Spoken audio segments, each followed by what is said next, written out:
Hi, this is Mary at Rise Horticultural Therapy, and today I am sitting in front of a large selection of different plant materials and products that we have here to offer other people who are interested in horticultural therapy.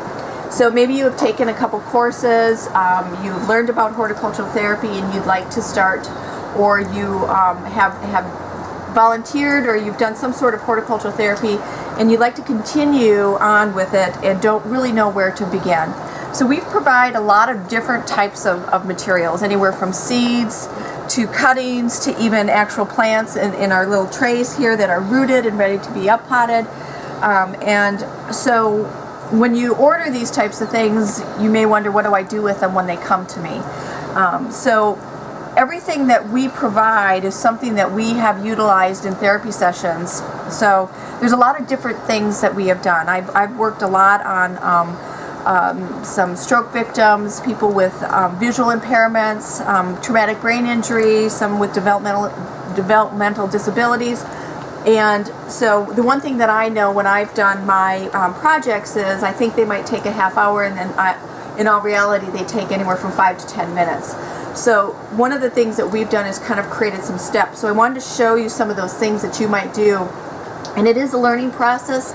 So you might be able to start just planting simple types of projects and then begin to layer it as you get more proficient in growing your plants on.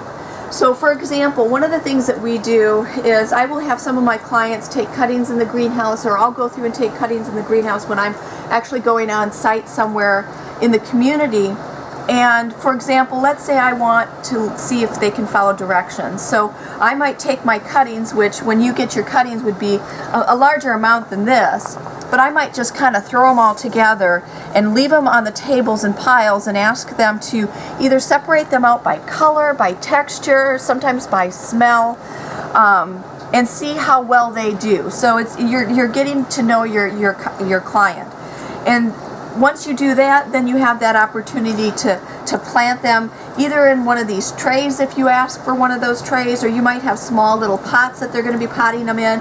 But these are things that you are going to be planting so that they can get rooted and they'll be planted again in another time for another one of your projects.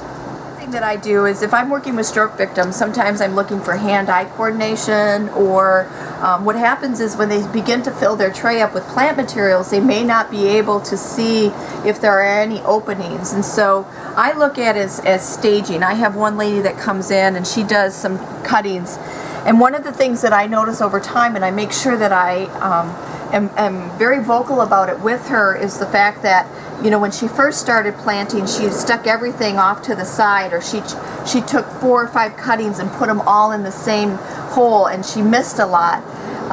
Or if for example you're using maybe even just the end of a pen to make a hole, or even if you get as fancy as one of these dibbers, maybe when they're making that hole, they're actually going right into the center as opposed to going anywhere.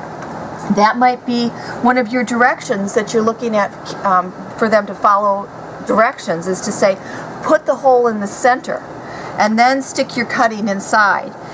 It's whether or not they can follow directions, or it might be that they are being a little bit more exact as they move through their therapy sessions. So those are some of the things that you can notice. You know, it's very important for you to have some goals in mind.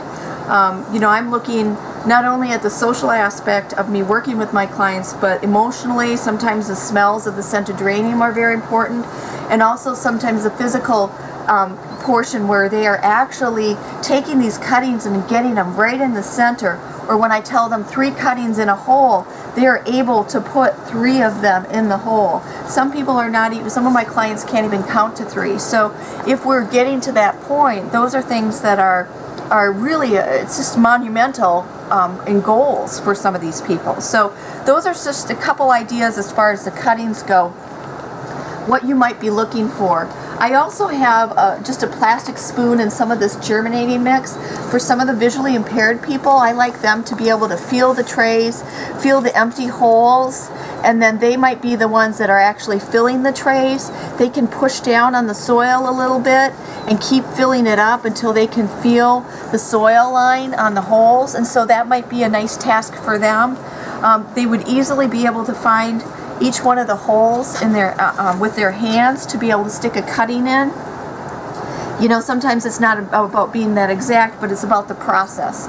So those are some ideas that you might be able to utilize when you order some of our cuttings. The other thing is we have plant material. So this plant material, these are coming to you, these are some of our house plants, and these come already fully rooted. You can see some of the roots coming out the bottom of this tray, and these guys come fully rooted. And so what do you do with them? So when we take cuttings and grow these on, I might take a few of these trays back to the clients that I'm working with, and we might just simply pot them up. Put them in a larger pot or even a 4-inch pot. That might be just as simple as that, and we look at how they do it. We look at their process. We look to see if they fill the pot with soil, if they pack it around the plant. How are they using their hands? Are they happy when they're doing it? Do they prefer one type of plant over another? There's just tiny, tiny details that really are important in this whole process, and these also are helping you when you are writing goals for your clients. So for example, this one is a Noxalis. It's in bloom right now. This might be something that you have a little conversation about the root system and how the plant will grow. Does it need sunlight? Does it need low light? Does it need high water or low water? Have you ever had this in your house? Are you taking this home? What are you going to do with it? And they could just simply plant it in a pot, as simple as that. One of the other projects that we do, which is very popular right now, is these little miniature gardens. And we've just gone out with some of our clients. We've collected bark, we have pea gravel,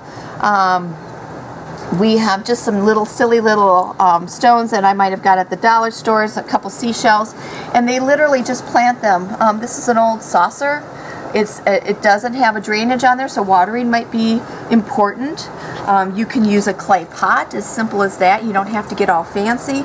We've done little plastic cereal bowls that I put some pea gravel on in the bottom, and you could plant in something like that. So you can take this to all different levels. The nice thing about a lot of these plants is as they are growing on, you'll be able to take cuttings from these plants and start your own trays and continue that process.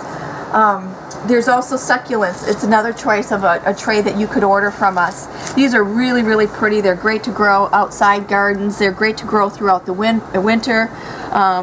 And they offer a lot of little babies off the side. We've potted some of these guys up in different hypertufas. This is a cement pot that we made for a project.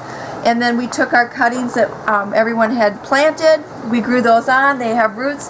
And then everybody decided how they would plant them up. Some of the things that I noticed, do they plant them in a row? Do they just cram them in there? I mean, there's so many different levels of planting with a lot of your clients, and so it's just one of those things that you're taking notice of, some of these little simple details which are really important. So a lot of different projects that you can do with all of the materials that we provide.